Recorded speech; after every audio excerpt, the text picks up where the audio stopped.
ambao tunasikia siku ya leo ni kana kwamba maafisa wa polisi walikuwa na nia moja tu kuhakikisha kwamba siku ya leo hakutakuwa na maandamano. Tunatarajia wakati wote kutoka sasa maafisa wa polisi watakuwa wakifika hapa kuwatawanya vijana ambao tayari wameunganika hapa. Pale twende moja kwa moja tu, nampiga picha wangu Adams, tukifika hapa na waona maafisa wa polisi ambao kwa hivi sasa wameshikilia eneo moja, upande mwingine wakiwa eneo hili lingine. Tunakaribia tukijua tu wakati wote kutoka sasa vitoza machozi vitakuwa vikilia. Hapa ni nje ya, na nimekueleza kwamba utakuwa ukisikia vitoza machozi. Ndivyo hivyo maafisa wa polisi sasa wameanza kukaribia eneo hili. Nami kidogo nimeanza kupatwa pole Adams, mpiga picha wangu kidogo amegongwa na chuma kidogo. Lakini sasa tuko katikati ya kundi hili ambalo dakika yoyote kutoka sasa utawaona maafisa wa polisi wakiingia hapa. Sasa wanaimba nyimbo. Kwa wakati mwingi sana wamekuwa wakisema kwamba kwao wanapiga maandamano ya amani. Na ni kweli kwa muda wamekuwa wakipiga maandamano ya amani, wanaimba nyimbo zao, wana mabango ambayo yamechorwa vitu tofauti na maafisa wa polisi wakiwalinda hapa. Lakini hawa maafisa wa polisi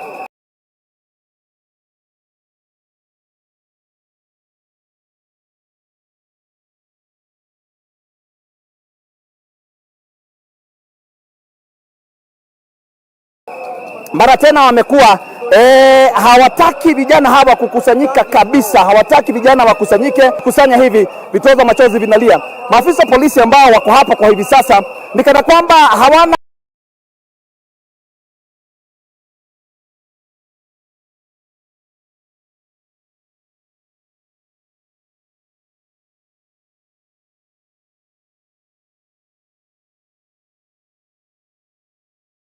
ama wametulia kuona vijana hawa watafanya nini. Lakini mara tu wanaunganyika wanapigwa na vitoza machozi. Tuondoke nyuma yao tuone vijana wasema nini. Hawa ndio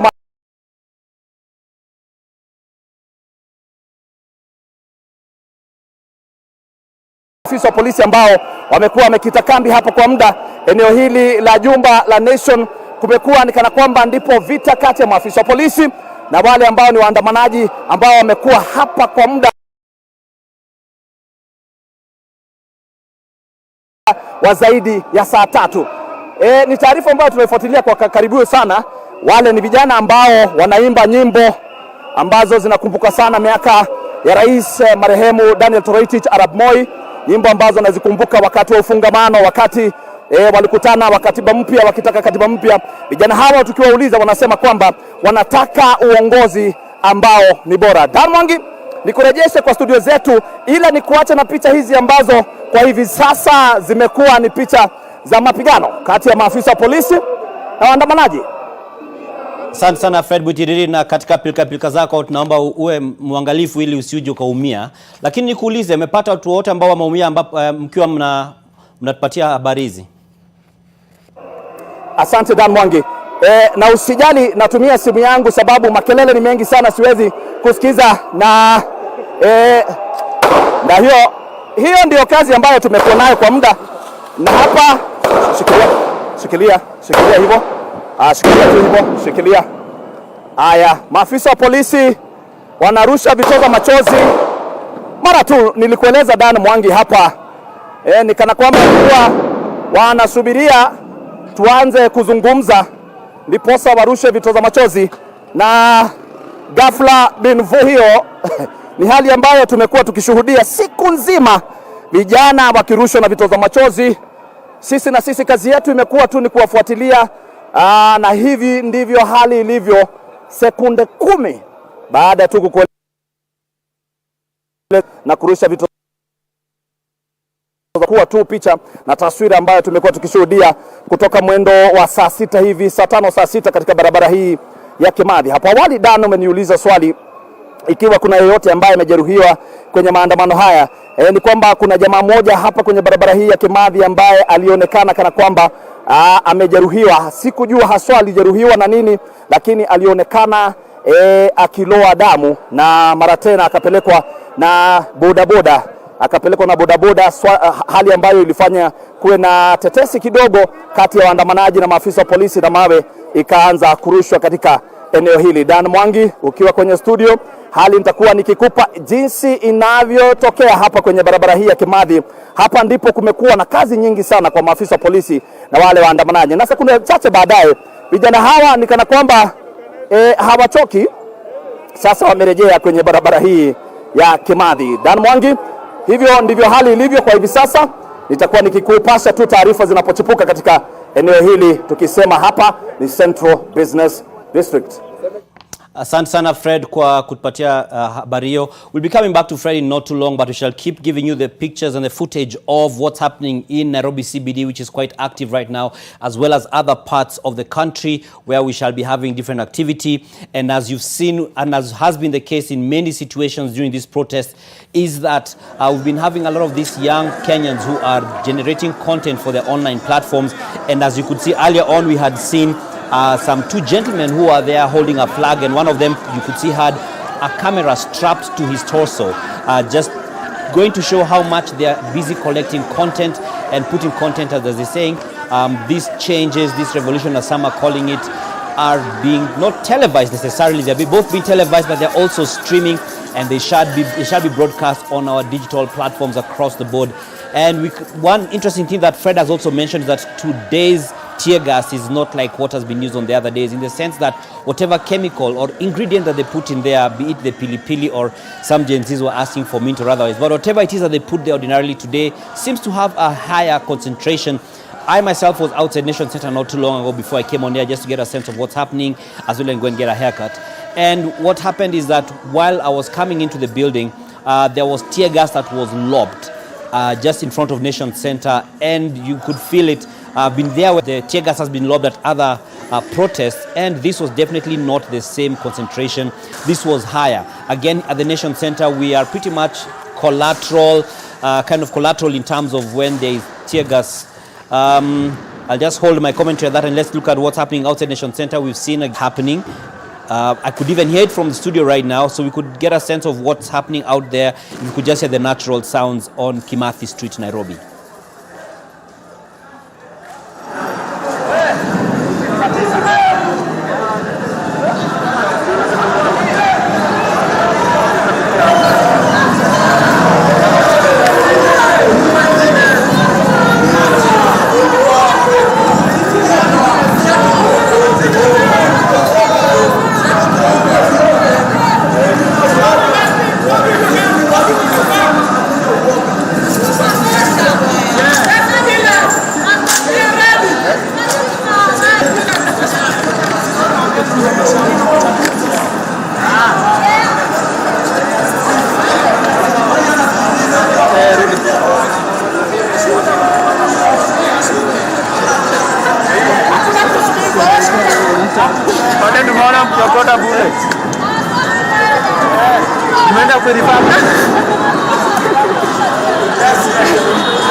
These are still pictures from Kimathi Street here in the Nairobi Central Business District. As you can see, there has been the lobbing of tear gas canisters at protesters by the police, obviously.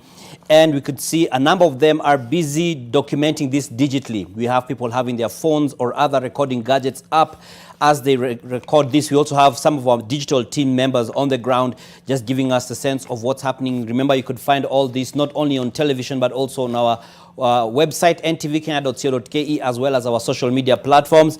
And aside from Nairobi CBD, another place that's been quite hot today is Kitengela, where we have our senior reporter, Ibrahim Karanja, who will now join us with an update. Ibrahim, good afternoon. How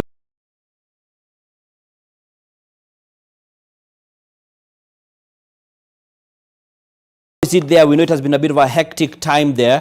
Maybe you could give us a sense and an update on what's happening in Kitengela. Kitengela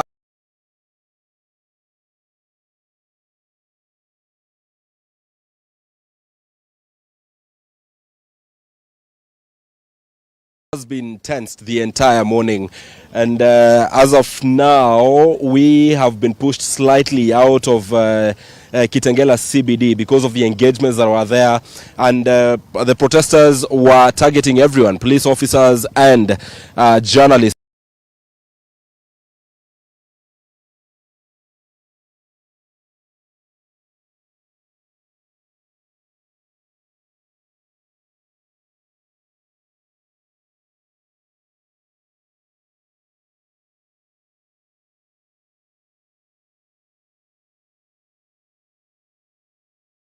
Who were there. So for a moment we were around Kitengela Mall, where the police had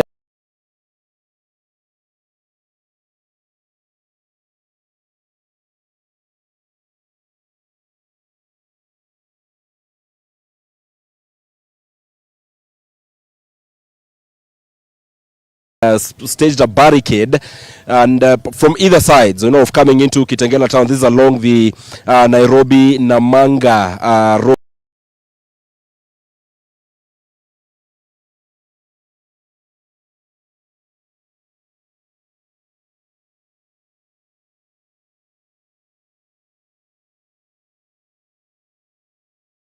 Through to Kajiado and Namanga, the police had, from what we assessed, they were sort of protecting Kitengela Mall because it houses a couple of supermarkets, notably Naivas supermarket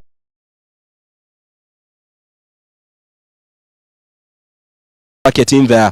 But even as we were there, we saw the police were there retreat, all of them getting into police lorries and leave, and we had to leave with them for our own safety.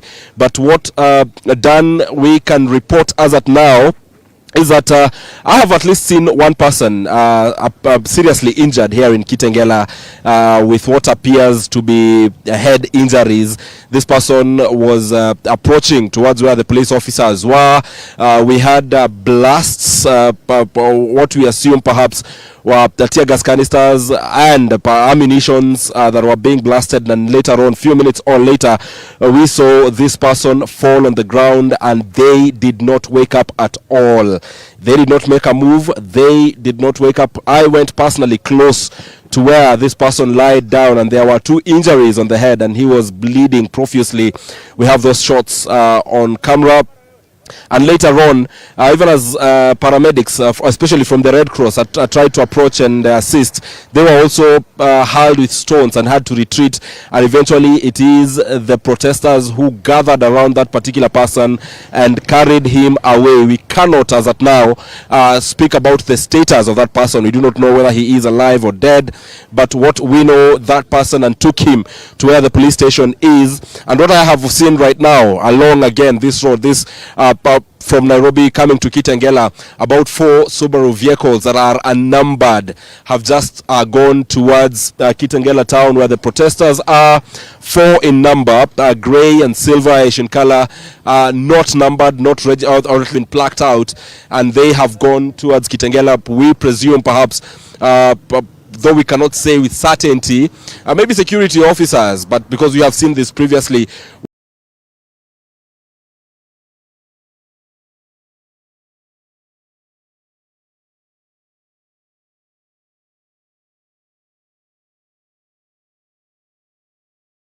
unnumbered vehicles carried security officers to maintain law and order in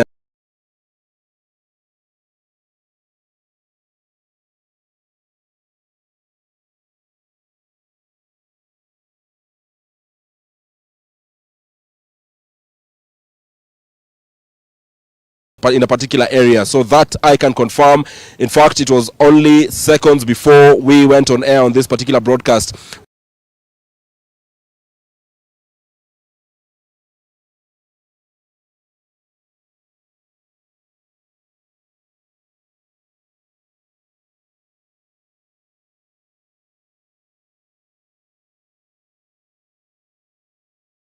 four Subaru vehicles went towards Kitengela town. The road here has been barricaded on 2 sides. The road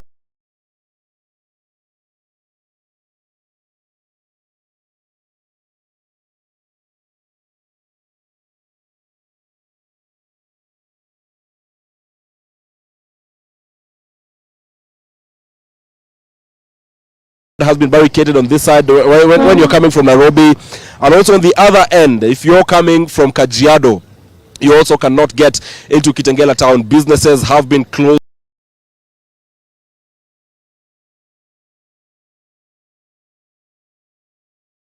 Our businesses have been shut rather, and Fidel can show you from behind him. Lorry is coming, but most of them are forced to make a turn. If you're to follow this particular vehicle, it either makes a complete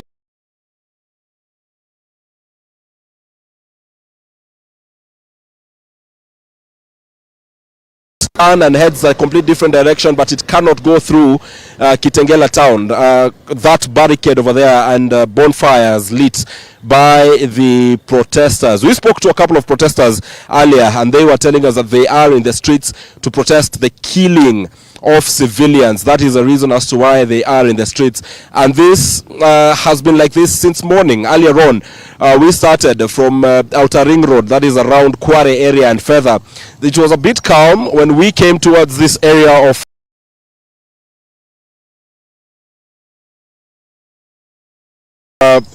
Kitengela, passing through Mlolongo. It was a bit tense, but I can tell you for sure that the action is here in Kitengela, where protesters are engaging police in running battles. We cannot ascertain the situation currently at Kitengela Mall since the police retreated, and they retreated because I presume perhaps having run out of what to use against the protesters, because in my entire stay here in Kitengela, I have seen very minimal use of tear gas canisters, but there have been blasts of what I presume to be rubber bullets and perhaps actual bullets, live bullets.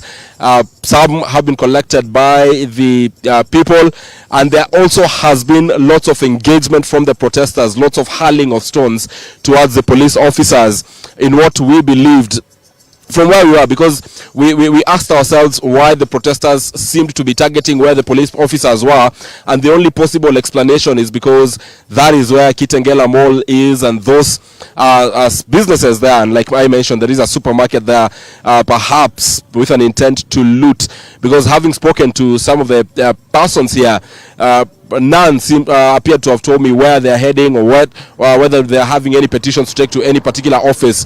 The offices or the places that have been barricaded by the police officers include the malls and the area constituency headquarters, or the MP's office here, having been barricaded not so far from here. But that's how it's been.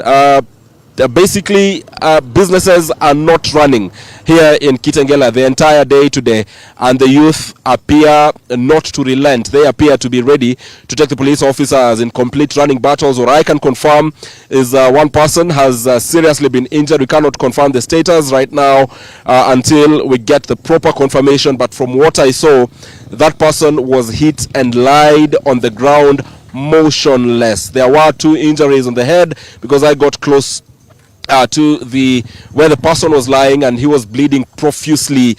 We have that particular footage on record, having been captured by our very own Fidel and Figure.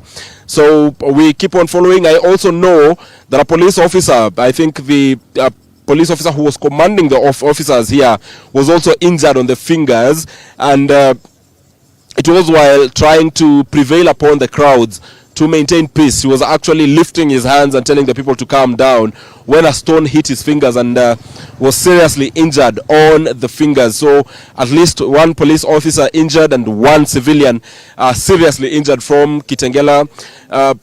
That happened about an hour or so ago. We have retreated slightly out of the town, but we remain here to update you what will happen even as the hours unfold. The latest is the arrival of the 4 Subaru vehicles unregistered that have come into Kitengela town. Like I said, we presume that those are police officers here perhaps to maintain law and order, but that is something that we shall be following up on to see what happens. So yes, ndugu yangu songa kidogo tu, those are the live pictures. Of course, one person still trying to enhance the bonfire that had been lit.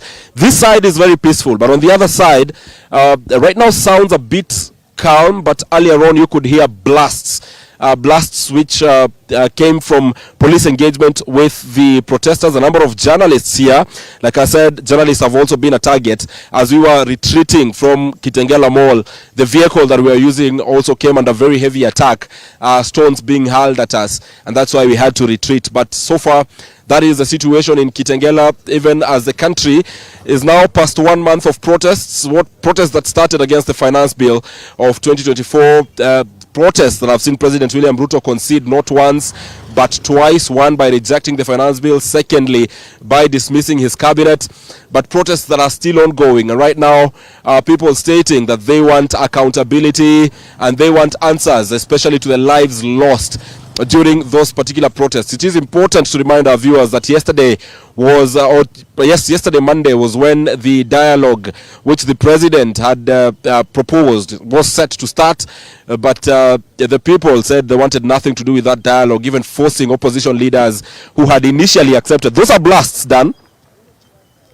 Those are very heavy blasts coming from the other side. From a far end, I can see a Super Metro Matatu having made a U-turn. I can see at least 2 bonfires, and later on we will try, even as we mind our own safety, to get to that particular end. I think the 4 Subaru vehicles have stopped somewhere with police officers, and that is where those blasts have come from, engaging the people here in Kitengela.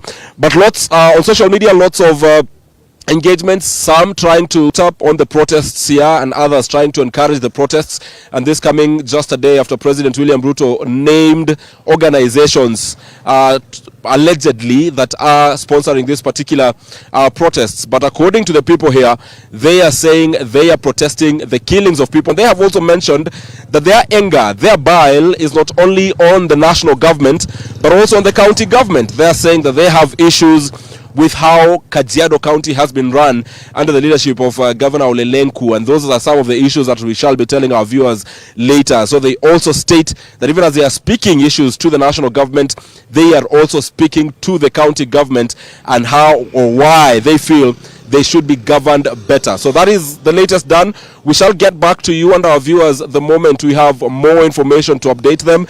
But so far, 1 person injured, 1 civilian injured, 1 police officer injured, and for that civilian, it is a serious injury. We cannot confirm the status right now, but we shall be getting to see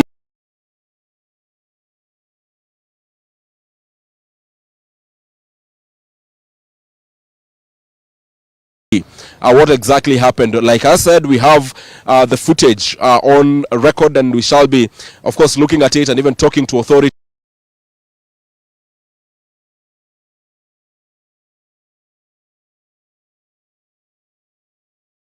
to know what exactly happened here. Dan, back to you. Very much, Ibrahim, for that comprehensive, comprehensive update on what's happening there, and thank you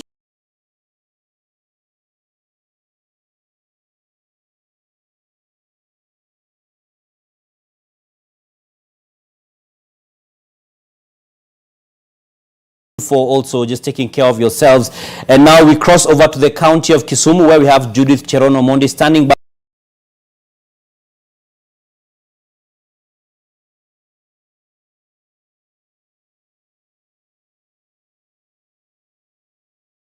to give us a sense of what's happening in the county of Kisumu. I hear it's calm, but Judith, the reason you're there is to give us the update. Over to you. Thank you very much.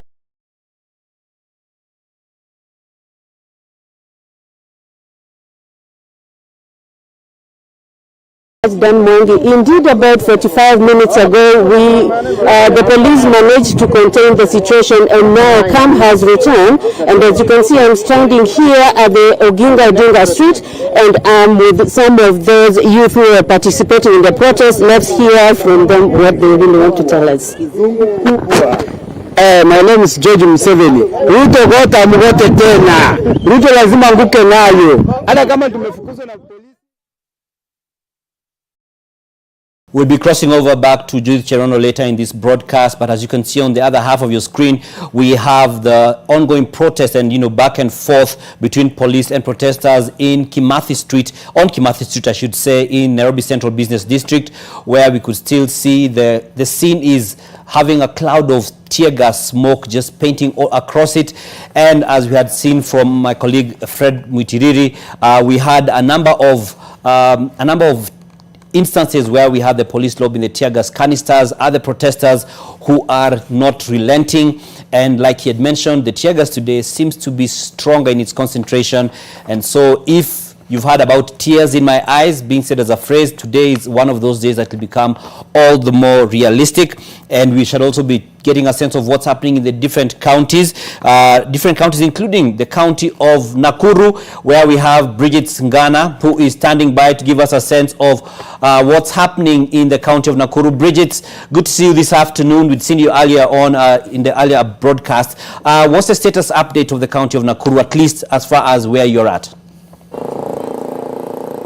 Now, right now I'm on the Nakuru-Eldoret highway, and earlier on, as you've mentioned in the morning, there was no indication that there would be protests here in Nakuru County. But for the last 3 hours, police and protesters have been engaging in cat-and-mouse chases, and it all happened within the Kenyatta Avenue. That's the main street within Nakuru City. But right now here along the highway, I've seen towards my left-hand side, there is a police lorry that is seemingly trying to remove the protesters on this side of the highway. Of importance is trying to keep the protesters within the city and not on the highway so that it does not affect transport. The protesters are still going on with their protest, though in a smaller number compared with previous protests. But right now we are also seeing another contingent of vehicles just trying to ensure that the highway is clear and that people traveling towards the western side of the country are not inhibited either to and from the western side towards Nairobi and from Nairobi towards the western side of the country.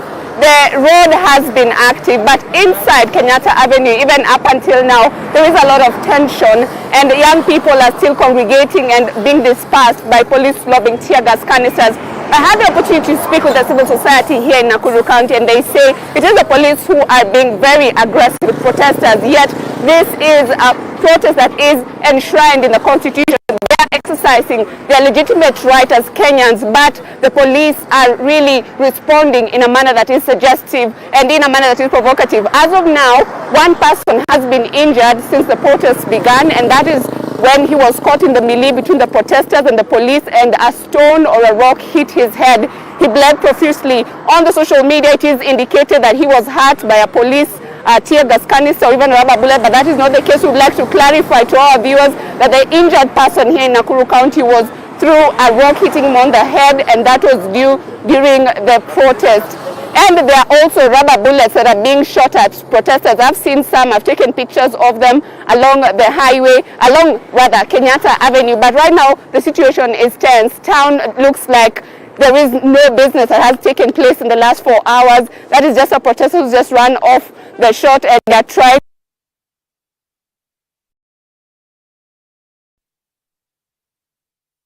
Thank you very much, Bridget, for the update. We shall be coming back to you once we have resolved the technical issue there. But once again, what we have on our screens are scenes and shots of Nairobi Central Business District. That is at the junction of Kimathi Street and Kenyatta Avenue, where we are seeing the different protesters who are still facing off with police officers. Now we cross over back to the county of Kisumu for Judith Cherono Moni to give us an idea of what exactly, paint the picture for us, and maybe we could just see what exactly is happening in the county of Kisumu from where you stand.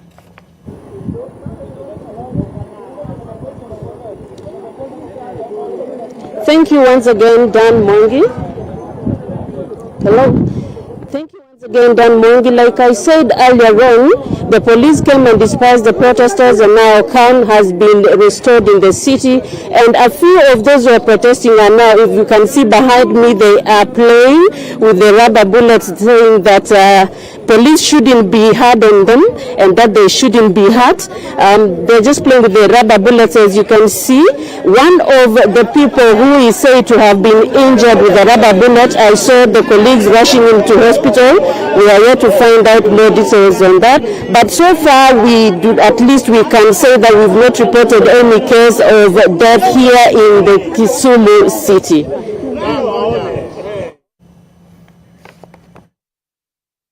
All right, thank you very much, Judith Cherono, for that, and we shall just be keeping an eye on the shots and the scenes that are in the county of Kisumu. As you can see them playing what looks like marbles. In my younger days, we used to call it bano, which seems like that's what they are playing on the streets of Kisumu. And this, we are back to the capital, the streets of Nairobi. You could see the Kanjo team are going to have quite some work tomorrow, and this is where Brian Moshiri is watching out for us, just keeping an eye on things for us on one side of CBD. The other side is where we had Frederick Mwitiriri, and we shall be getting a sense of what's happened, and we already have reports of serious injuries in different parts of the country. Ibrahim Karanja has made it clear that he saw an individual who was shot and fell to the ground, and Ibrahim and the team went and looked at him. He was lying there motionless. We cannot confirm whether he died or otherwise, but that is the situation of what Ibrahim Karanja saw. Now we cross back to the capital city, the CBD. This is where we have Brian Moshiri. Brian, maybe you could give us an update of where exactly in the CBD you are and what exactly is happening there. Thank you very much, Dan. Coming to you from the Moi Avenue. These are the shots from Nation Center behind Nation Center as well as Moi Avenue. Police have started engaging protesters. We do apologize to our viewers for any form of shaky shots on air. This is Moi Avenue. This is the Naivas supermarket, right outside Naivas supermarket as we know it. Towards that particular side where you can see crowds is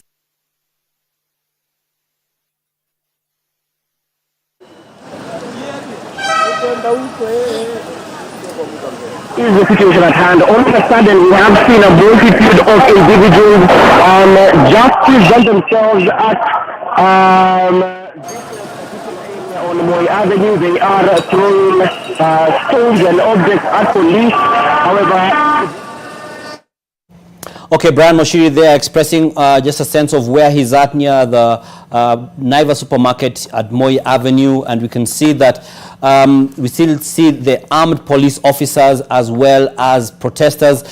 And this is yet another case of the people complaining that there has been excessive use of force against protesters in different parts of the country, while others have recorded peace and calm in the course of the day. So we get back to Brian Moshiri. I believe we have him back on the line. Brian, you are saying?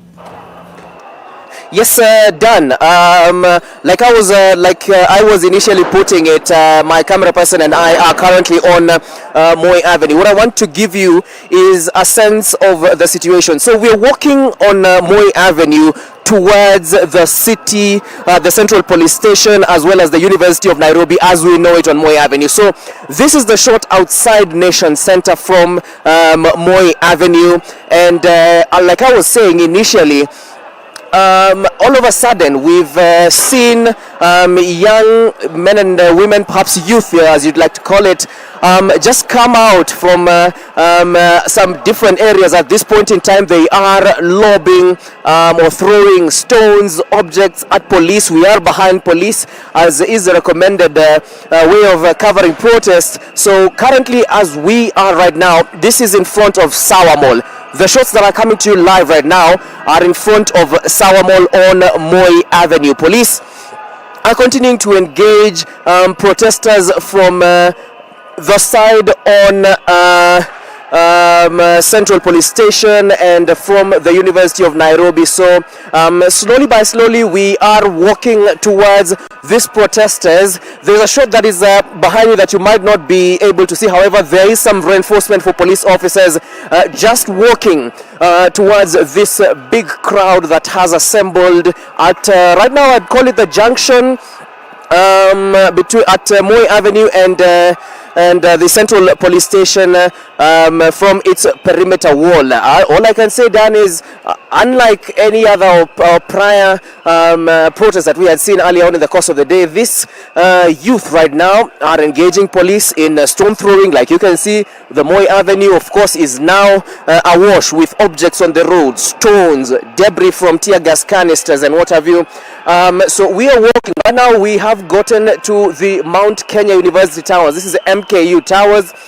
Just walking towards the protesters, engaging them. And the police now, this young men are now seriously unrelenting, and they are now one-on-one with the police. So it's just a sense of the situation here along Moi Avenue. Again, this is a multitude of young men and women that have just shown up. Nobody had really anticipated them from this particular area. The police are still lobbing tear gas canisters to this rowdy youth. We are just walking towards them. Ahead of me from where I sit, I have noticed a bonfire that has been lit on Moi Avenue. However, the police continue to just engage and walk towards them. You will also note that this crowd has sort of like two factions. There is an individual at the front there who is waving a flag, and he says, "Don't throw stones," whereas on the other side, behind him, where the other protesters are, they are throwing stones. So you realize there are like sort of two factions to this particular protest. And at this area on Moi Avenue, the police have stopped. Right now we are in front of the Turkana Business Center, or as you know it, the opposite side of Smoothers Dishes. Again, still walking towards police officers, and the police now. Dan, we have to keep our eye, because this year. Okay, here's the reinforcement now. Here's the reinforcement now. So, Dan, this is some more reinforcement for the police officers that we have been working with on Moi Avenue. They are now starting to engage. The young men and women have lit a bonfire on Moi Avenue. I can see that, and they are saying now that tuko wengi, wako wengi. They are a lot and their numbers. Now the police have started to shoot what I would say perhaps blank bullets, just to disperse the rowdy youth. Also, Dan, we are noticing that the protesters also tend to hide in these small alleys that are in the central business district. So, you know, there is a space, there is definitely an alley between a building and another. So some of the protesters tend to hide inside these alleys within the streets, like Kamba Lane, Kimathi Lane. We have noticed that now the police officers have realized this. Canister or two into a lane, into an alley in the central business district. Dan. So right now we are still on Moi Avenue. The big crowd that had formed here on Moi Avenue leading into the Central Police Station as well as the University of Nairobi has now been calmed. However, they, after a few minutes, after the police have engaged them, they start to regroup again. Like now. That was barely a minute and a half ago when the street was clear, and now they're back. So I can see an individual who looks like the commander of this particular unit that has come as reinforcement, just showing individuals and his team from Tubman Road. We are at the junction on Tambad Road and Moi Avenue, not to leave that particular area. Now he's leading his troops into Koja roundabout and perhaps Tom Mbaya Street, where these protesters are or have been engaging. Right now we are in front of the Bazaar, that popular building on Moi Avenue called the Bazaar. Sorry, Dan, the tear gas here is quite heavy, but yes, so this now is on Moi Avenue, where we continue to engage these particular protesters. The police now do not want to see any individual that are standing in form of groups.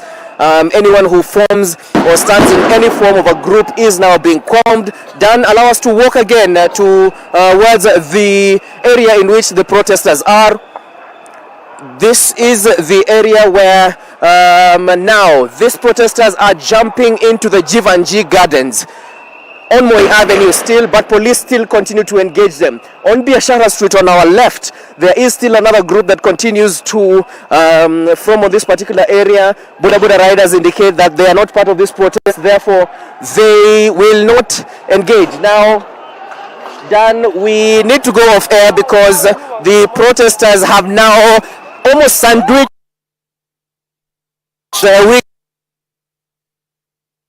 We have to one of those situations where protesters now move into different areas and angles of that particular area on Moi Avenue. So, Dan, for now, let me just give you some shots on the situation at hand.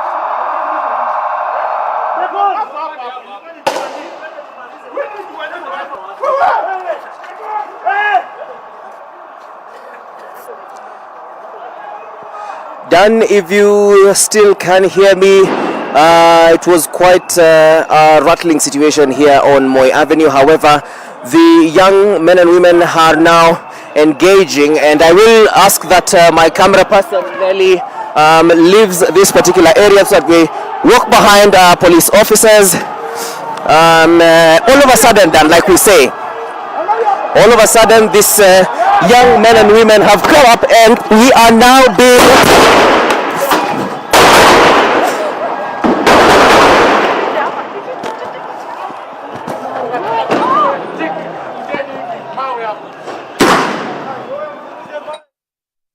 All right, thank you very much, Brian. Just stay safe. As you can see, it's quite an active scene there in the central business district of Nairobi. We could see quite a heavy contingent of police officers on location as we continue with our coverage of the demonstrations. It's yet another Tuesday of protests, and these have come weeks on, and these have been a pain point for the security officials, but even more for the people, especially in the light of people being killed, people being injured, and even abducted, where there have been feelings that it was not warranted or it was beyond what was necessary. And we shall be getting updates on the same. And as we speak, actually not too long ago, the Kenya National Commission on Human Rights, that's KNCHR, has released a statement which is speaking to the different issues. One, around the anti-finance bill protests, which have now morphed into somewhat anti-government protests. And just to give you, a sense of what the statement says on that, it says that so far a total of 50 people have died in relation to the protests. Some of them succumbed to injuries while they were undergoing treatment, while other bodies were discovered under the debris of the burnt Sunbeam Mall in Nairobi. The dead are from, now they give a breakdown of how many people per county. So according to the commission, we have 21 people having died in Nairobi, 3 in Nakuru, 2 in Laikipia, 1 in Narok, 3 in Kajiado, 4 in Uasin Gishu, 2 in Kakamega, 3 in Kisumu, 1 in Kisii, 3 in Mombasa, 1 in each of Siaya, Kiambu, Nandi, Embu and Homa Bay counties, as well as 1 in Nyeri and Bungoma counties. That brings the total to 50. And the commission says the number of the injured in relation to protests countrywide stand at 413. So 413 people have been injured. The commission has urged proper investigations into the killings and injuries, and those found culpable, whether civilian or security agents, should be charged. In addition, the commission says it shall also pursue command responsibility for all documented instances of police brutality and excesses, and they call upon President William Ruto to honor his commitment to respecting the rule of law by issuing a zero-tolerance directive on human rights violations to all the deployed security agencies. And when it comes to abductions, arbitrary arrests, and torture, the commission says that despite the continued calls for a stop to the abductions, they have noted the kidnappings, illegal arrests, and torture of innocent Kenyans continuing. And so far, 59 people have been abducted or are missing. The number of those arbitrarily arrested is at 682, and they condemn the abductions and arrests and demand an immediate and unconditional release of the illegally detained persons in relation to the protests. And the commission has moved to court for orders of habeas corpus in a quest to seek accountability for missing and abducted persons. Now, when it comes to police investigations, the commission has called upon the Inspector General of Police, or as it is, the acting IG, the Independent Policing Oversight Authority, that's IPOA, and the Officer of the Director of Public Prosecutions, ODPP, to speed up investigations and prosecution of all persons, including police officers, found culpable of human rights violations in the context of policing the demonstrations. This should be conducted in a transparent and accountable manner by providing regular updates, the commission adds. Now, when it comes to the right to assembly, demonstrations, and picketing, KNCHR says with all the anti-finance bill protesters planning to exercise their constitutional rights and continue with demonstrations today, Tuesday 16th July 2024, the commission calls upon the police to accord them security in line with the law. KNCHR urges the protesters to conduct themselves within the confines of the law, while exercising their right under Article 37 of the Constitution. The right comes with the responsibility of exercising it when peaceful and unarmed. Any departure from these minimum standards negates this right. The commission will be closely monitoring compliance of these constitutional and statutory obligations. And further to that, the constitution has also given an update on the killings in Kware, whose brief I shall share.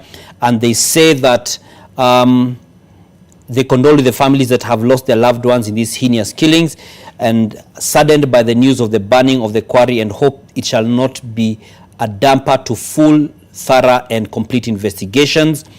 And apart from that, as they await the postmortem examination results from the forensic teams, the commission has commenced on its independent investigations on the matter and will be issuing a comprehensive statement on the matter once the inquiry is complete.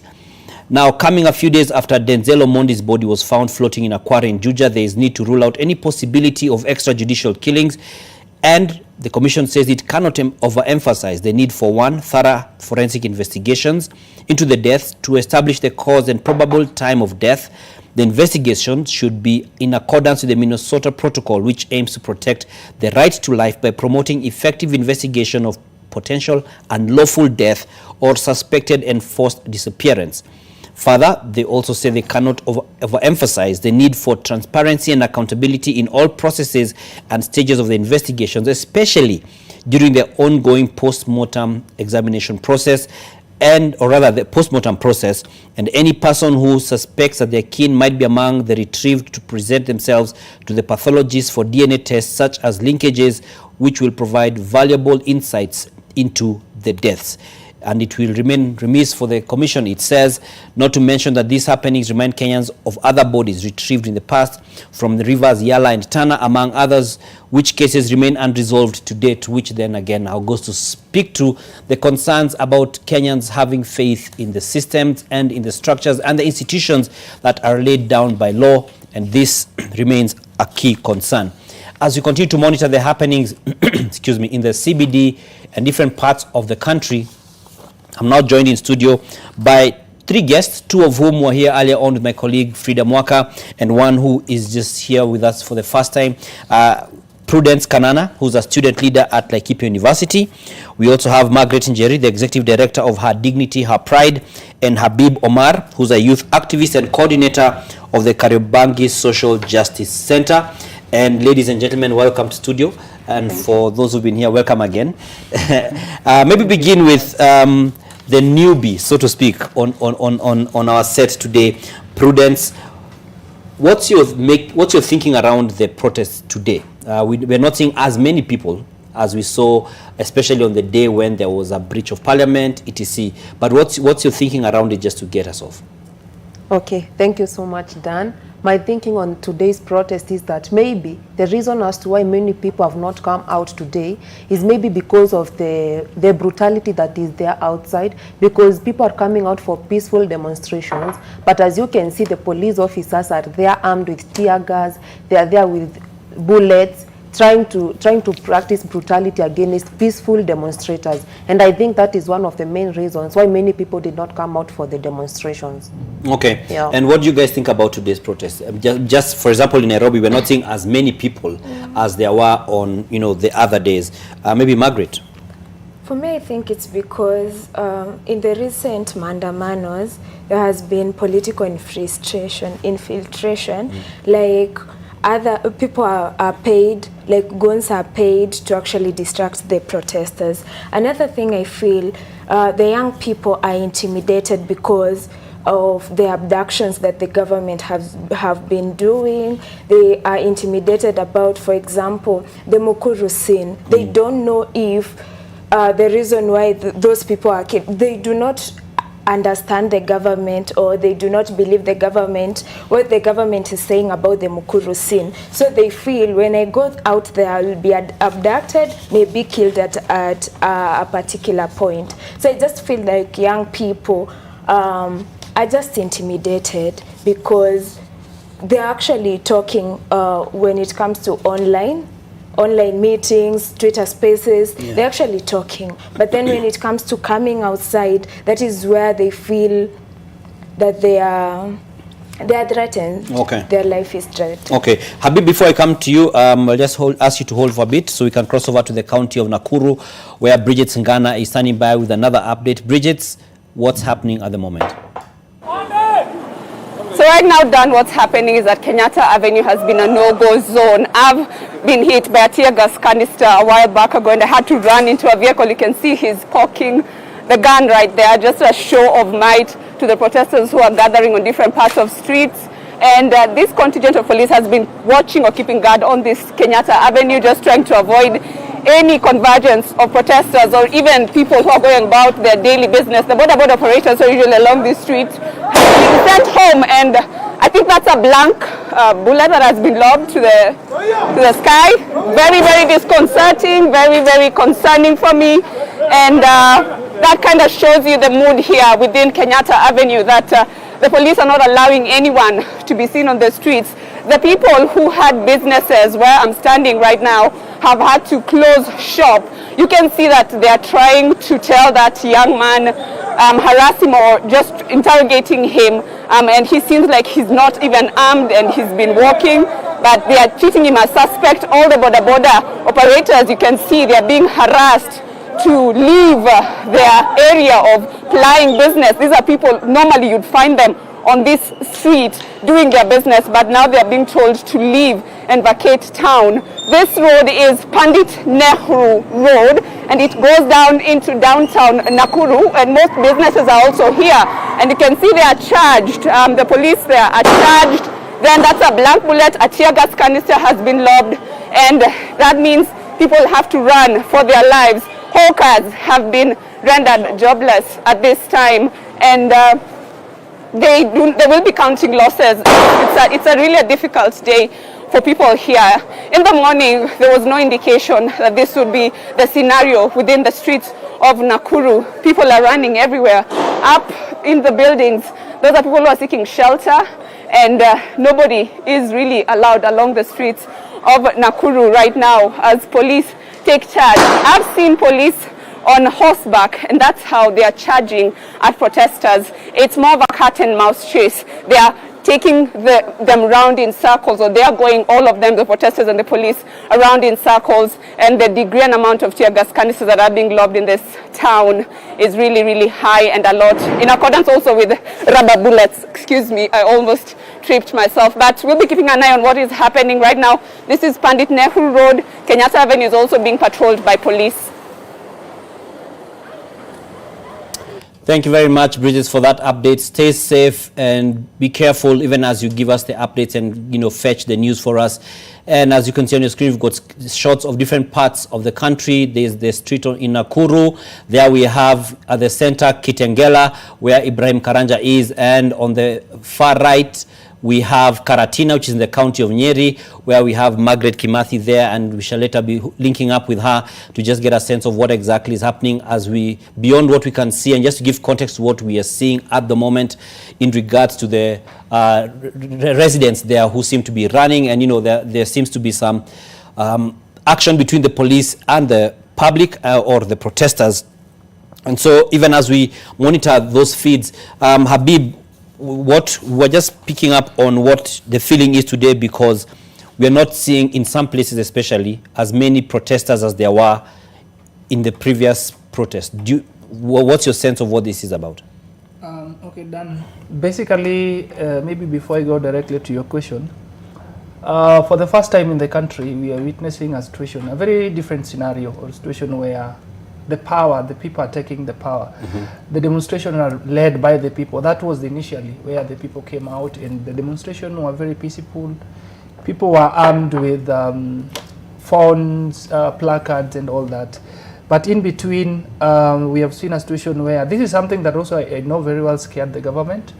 They were scared, and even the opposition too, because traditionally it has been the opposition calling out people to the street, but this is now people taking that initiative upon themselves. And I think the strategies, it is in public domain that we have also seen a lot of infiltration in the process, where also politicians, a number of them are being accused of taking part in terms of the infiltration. So partly what is also making Kenyans not to be able to come out is the brutality by police that is being met on them. We have seen people died on the street. We have seen people being abducted. We have seen people getting arrested and all that. But in the process also, there is kind of also the political interference, because for the longest period of time, you see, the politicians have mastered the game of dividing Kenyans along political lines and along ethnic line.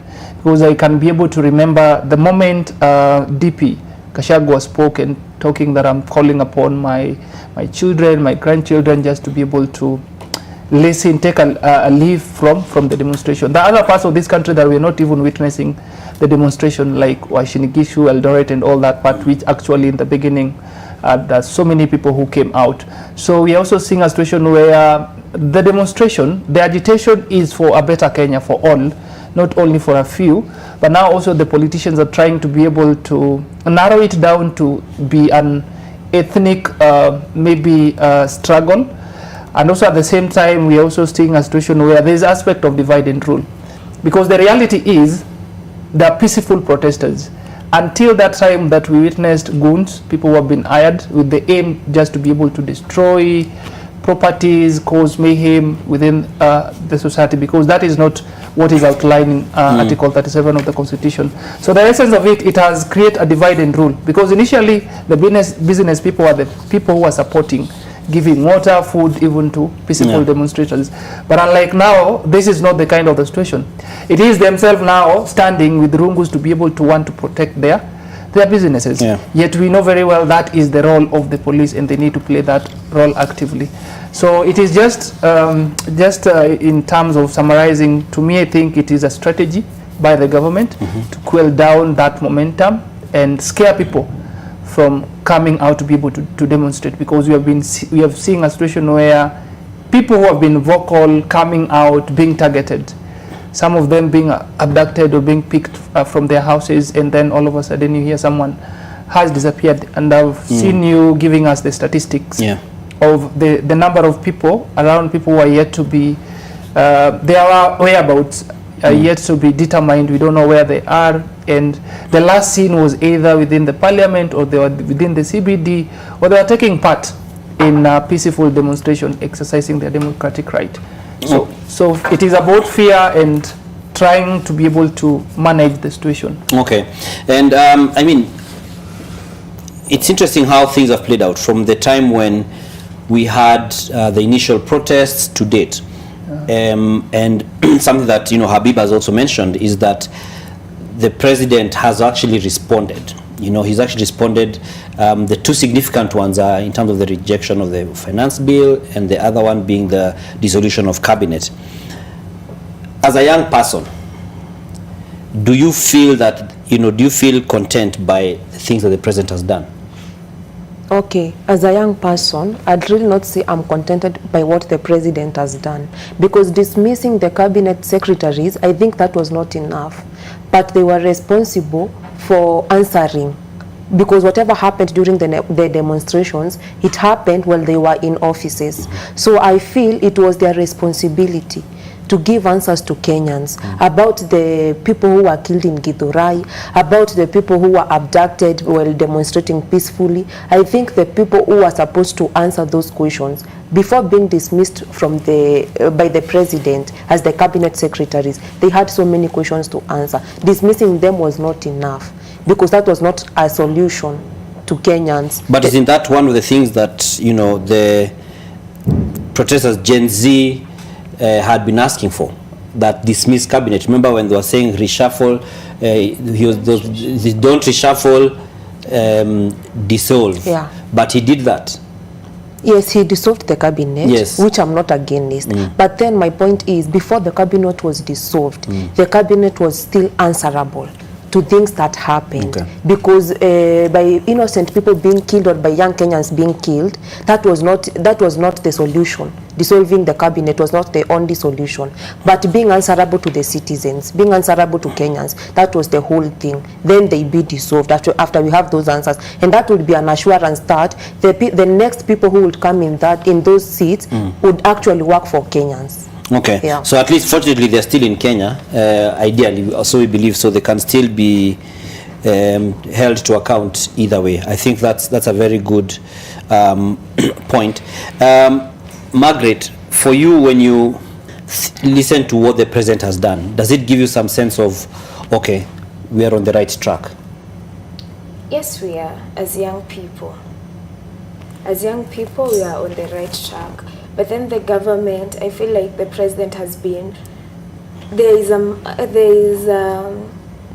need to push him, for him to be accountable to his people who voted for him. For example, like me, I went very early and I voted for him. And I was 20 years old. And I went there because I saw the future. I saw him as a promising person. But then, looking at even his cabinet, for example, the one that he has already dissolved, before they actually entered into that office, the parliament had asked so many questions about some of the cabinet secretaries, but then he still chose. He still chose to place them in office. So basically for me, I feel like accountability is very, very important, especially for people like IG Kome. He is not supposed to just go away. He's supposed to pay each and everything that he has done. For example, he's supposed to be called in the cases of Mukuru, in the cases of, for example, cases of Denzel, he's supposed to be asked, where were you when these things were being done? What did you do? You see, these abductions, the government is acting like we are the ones who are abducting ourselves, you know, and they are the ones who actually, they know the people who are doing that. Why can't they do something about it? Why can't the government, the president, call each and everyone out who was responsible of anything that happens to any single Gen Z? For example, like Farah Maalim, he was supposed to, that person is not even supposed to be anywhere close to people. He's supposed to be in jail right now because he can't say he can kill people. That is a threat, honestly. That is a threat. And it is a threat towards Gen Zs and a threat towards the future of this nation because they are young people. So basically for me, I feel that the president, as much as he's doing so much talking, promising and everything, we need to see concrete solutions. Without him, it is enough for him. Right now he has talked enough. We don't want him to talk anymore. We want him to act and allow us to see the power that people actually give to him. Okay. Habib, just, I mean, there's a point that they're both raised, which is very important, that while these guys have been kicked out of office, be it the CSAs or the Inspector General of Police, that shouldn't be enough. That is not enough. I'm not contented. Bado mapambano. The struggle still continue because one, history doesn't lie. Done. It is a mistake of Kenyans not to trust the president because he has proven to us that it is someone that we cannot be able to trust his word because he says this and does the different. Just to give you an example, the president said that we must adhere to the rule of law to what is happening. Does this constitution, it speaks about the right to demonstrate as a situation that we still do not want to see. We are talking about a situation where today the anger is about demanding justice. People were killed. You have given us a statistic of around 50 Kenyans who died through anti-finance bill protest. What was their biggest crime? Did it have for people to die before the government could be able to recede their decision and make decision? Did we have to reach at that point? You see, and the other thing is that the reason why we are so hesitant and a bit not willing to be able to trust the president is because we don't know next. Yes, the cabinet was dissolving of cabinet and all that, but what next? What about? Because we don't have to dialogue for you to be able to now, Dan, let us have a dialogue and see how we'll be able to stop stealing from the public, how we'll be able to accountable to the people. And then, but we see Kiburi is still there. So he says this because right now there is the levy, maintenance levy from 18 to 25. Yes. We have seen conflict of interest. The proposed conflict of interest bill 2023, which allow the politician to do business and to be able to even to do. So there is so much. On the other hand, you're saying this. On the other hand, you're doing something that is different and making us as Kenyans to be able to even trust the president. You have seen people being abducted. Jana ilikuwa Westgate. Today we have just seen someone narrowly escaped from being abducted on a day, on a broad daylight. So these are the things that we are asking actually. Which rule of law are you talking about?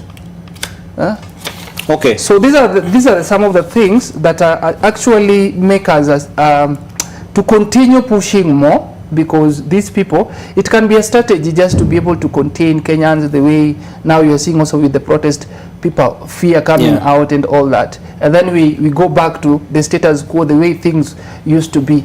And then it becomes now a target. Because why are you targeting someone for coming out? So actually on that point, so when stop? That's I think one of the questions that, you know, need some sort of an answer, because we are seeing, so after today we'll probably see a call for another set of demos maybe on Tuesday again or on Thursday, whichever day. Yeah. At what point does it stop?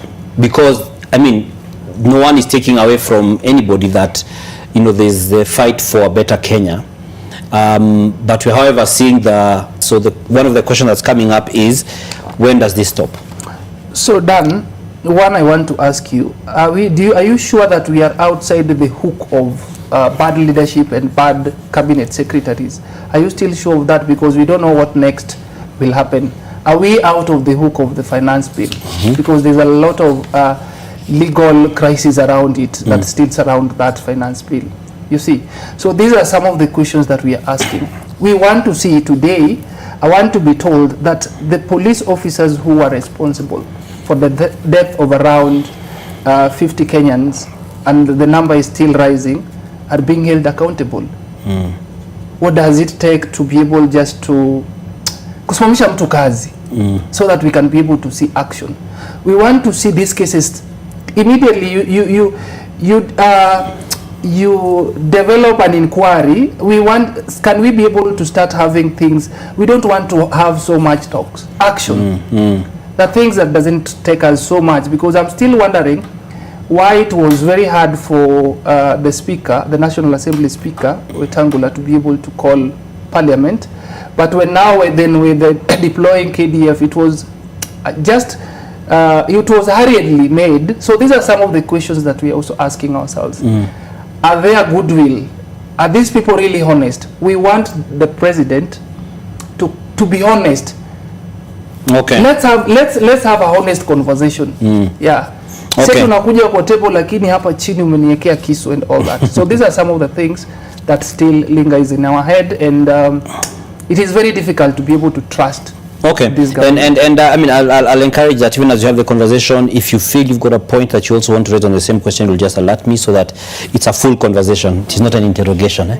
It's easy at DCM, Siogope. So even as we come to pick up on some of the issues that have been raised, like yesterday, the president saying that the protests have been sponsored by Ford Foundation, and what your thoughts are on that. Let's cross over to the county of Uasin Gishu, specifically in Eldoret, where we have Lois Wangoi standing by for us with an update from there. Lois, the home county of the president in Eldoret, what's happening? Good afternoon, Dan Mangi. Indeed, we come to you live from Eldoret, the heart of Uasin Gishu County, and largely the heart of the North Rift. As you can see behind me and around me are pictures of calm and quiet, and this is pretty much the sights in this Dan Mangi on a day into Uasin Gishu. So here we see the border operators just going about their business. Those in the food industry, the hotels are open. We have a number of supermarkets. We have other stores. We have chemists. We have all these business premises, which since morning up to now have been up and running. When you look at our roads, the roads are also quite busy. We are seeing Kenyans just going about their daily opportunities of trying to fend for themselves in their quest of building the nation. So largely calm and quiet pictures and sounds coming to you from Eldoret in the county of Uasin Gishu. And this is pretty much the kind of pictures and sights you're able to achieve when you go to the neighboring Elgeyo-Marakwet County. At Iten, we understand it was all calm and quiet. We moved to the neighboring county of Nandi. It was largely also calm and quiet. We didn't see much of activity also in the county of Trans Nzoia and all the way to West Pokot and Turkana. And this is pretty much reflective of what is happening here in the capital, that is Eldoret town. Then Mangi, remember, Eldoret is quite significant, or Uasin Gishu is quite significant politically so. It is the home county of President William Ruto, and he enjoys quite a huge number of political support. If the numbers he gathered here in the last general election of the year 2022 is anything to go by. When these demonstrations began, the Damangan viewers a few weeks ago, we did see Eldoret coming in heavy. Their numbers also joining in the protests, and the people who are demonstrating from this side of the country, largely the Gen Z group, were very adamant of the finance bill for the year 2024, and we did see President William Ruto just keeping it aside. And I want to believe perhaps this formed or informed the next steps that demonstrators from the county of Uasin Gishu and its environs would take. From the day the president said that, the finance bill of 2024, we have seen the protests somewhat go down almost to zero, almost to 99%. There has been a lot of calm and quiet here in the county of Uasin Gishu. However, the security team in the North Rift region have also been very, very vigilant. We have seen the number of the police officers increasing by the day. Anytime we have Maandamano Tuesday or Maandamano Thursday. The pictures we gave you earlier, the one you don't believe the viewers were able to see, were a number of police infrastructure and the security team just walking around and driving through the streets of Eldoret, perhaps to detail their presence, but also to stay put ahead of the protests if there were to be. Now, interestingly, Dan Wangi, on this day we were able to witness only one lone protester. a young man who is about 20 years old, a Gen Z. He was arrested when we were live on TV, or NTV, and we tried to follow his situation. Now, the police officers who arrested the young man claimed he was disrupting peace, but the young man tried to argue his case with the policemen, showing them that he had a flag, his phone, a flag, his phone, and that Firimbi thing for making some noise. But the policemen were a bit adamant, and they said, I remember asking them, why are you arresting him? He seems to be a peaceful protester. And they said they're not certain of it, wanataka kwenda kuchunguza. So the young man was later bundled in a police vehicle, where we were able to exchange numbers with him. We tried reaching him a number of times through the day, throughout the day. Until now, he has not been able to talk to us. The latest we caught up with him was around noon, where he told us he was still in the police vehicles, just being taken round Eldoret town. Just before that, the young man told us one of the policemen accused him akitaka kubadilisha serikali. I will leave you that clip then, and we'll come back to you with more details from the county of Uasin Gishu.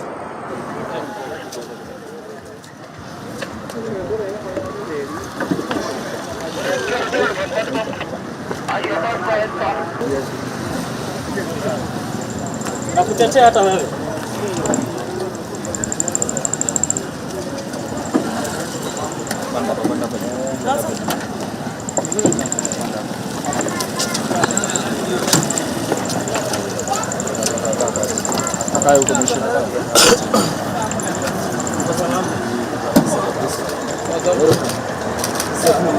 Jinsi mwenyewe sinaona majinsia Hi. Badilisha. Tuambie jina lako na imekuaje? Naitwa Kitanjogu. Mimi nimeshikwa tu pale, nilikuwa nimeunua bendera yangu na firimbi yangu nikashikwa. Wameniambia huyo kwanza ameniambia nabadilisha serikali aje sasa. Natetea nchi yangu. Sina maneno mengi. Acha umesema makosa yako ni yapi? Wajaniambia mpaka sasa hivi. Kununua bendera na kupuliza kipenge yangu. Na simu yangu wamenishika. Wakakwambiaje? Hakuna kitu wameniambia mpaka sasa hivi. Waniambia niingie hapa hivi, kuna maswali fulani waniulize, sijui kama wataniachilia. Ndo nangoja. Was giving us an update just a bit ago, and she shall later on in the course of our broadcast give us yet another update, as this is an evolving case. But Eldoret, as she says, is largely peaceful and there's nothing much that's happening, which is anything close to what happened a few weeks ago. And on your screens we have different locations. We have Eldoret, we have Nairobi, and on the far right we have, I believe it's Karatina. I stand corrected, but I'll confirm it. Yes, that's Karatina in the county of Nyeri, and in the middle is Nairobi, and to our far left is Eldoret, where Lois Wangui is, as well as the team there. And even as we monitor this, coming back to our conversation here in studio, Prudence, the president said that Nyinyi Gen Zs, your protests are being funded by Ford Foundation. Have you received any kind of communication? Ama M-Pesa imetengishwa? I haven't. Actually nateseka. Sina pesa. Ningependa nipate. So what's your feeling when the president says that though? That is bad leadership. That is what I define that statement as, because there is no way you would say the Gen Z, or rather the people demonstrating, have been funded, yet there is no evidence to that. Secondly, there's a reason why these people have decided to come out and demonstrate. It's because they feel the impact of the economic crisis that is now in our country. That's the reason why someone has still gone out to demonstrate, whereas they have seen that some few weeks ago, there are people who died in those demonstrations. We've buried several youths who are demonstrating. For example, Akina Rex Masai. And those are people who came out to demonstrate because of the current situation of the country. But you see, the Gen Z still have the guts to go out and demonstrate, which means they are very much unsatisfied, which means these are educated people, these are degree holders, diploma holders who have no jobs, who have not gotten that job opportunity, people who are still struggling there out, people who feel that the economy is actually not friendly unto them. That's why they have gone out to demonstrate. So by saying they have been funded, I think they would use the funds maybe to start a business or do something good than demonstrating and taking tear gas and risking your life. Because by going out for demonstrations, you are sure you'll either come back or be killed or be abducted. Anything can happen to you. So why would you go and risk whereas you have money? And we are actually demonstrating because of the economic crisis. We are demonstrating because the economy is too harsh for the young people. So why would you go out to demonstrate if you have money? I think that is an example of bad leadership that I personally didn't expect when we were voting for a president. Yeah. So let me come to